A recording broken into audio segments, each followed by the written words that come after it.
Okay, 2019 was the year of the hustle. Okay, many took their passions and turned them into businesses, but a tweet on the last day of the year kind of summed up what many of us have forgotten. Here's what it says. I feel like my generation lost hobbies. Everything doesn't have to be a hustle, side hustle, or money-making enterprise. Sometimes it's just fun to do something because it brings you joy, peace, relaxation, or allows you to be creative. So let's rediscover hobbies in 2020. Now the tweet, much to the surprise of its author, it went viral with 550,000 likes. Wow. And it's been retweeted, get this, nearly 140,000 times. That's crazy. All right, Kashia Dunner is the one who wrote the tweet, and she joins us live on the phone from Washington, D.C. Good morning, Kashia.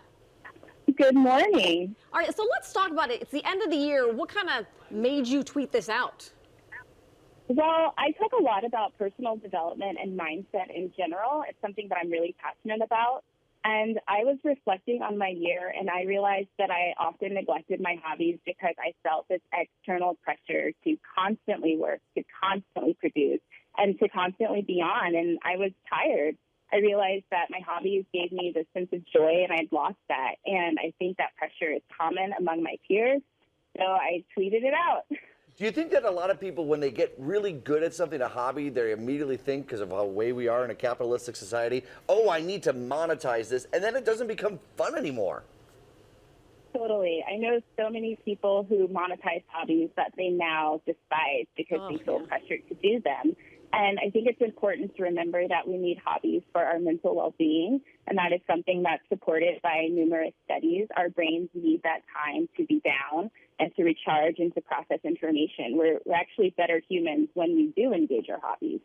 So, Kashia, I've been asked, what do you do for fun, Felicia? And I don't really have a good answer. I like to nap, you know, I like to watch movies on TV, but I don't think any of these check the box for a hobby. So as a lifestyle coach, what would you tell someone who's in 2020 trying to find this new hobby, this new way to kind of relax in life?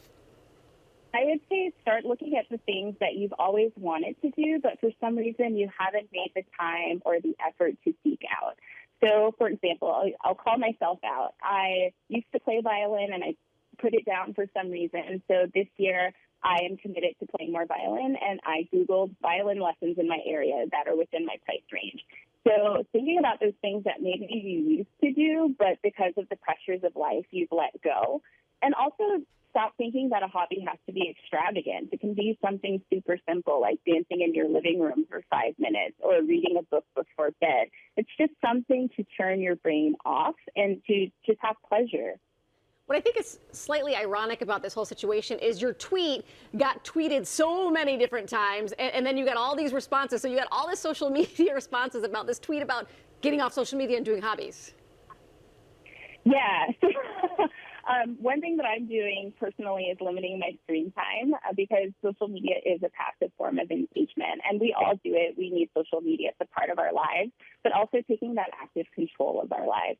So, yes, it was a tweet about hobbies, and let's get off of social media a little bit and engage in hobbies, or even connecting with people on social media to do your hobbies with. I have a group of friends that I met on Instagram, and we meet up, and we have a book club, and we have a podcast club. So social media can turn into real life.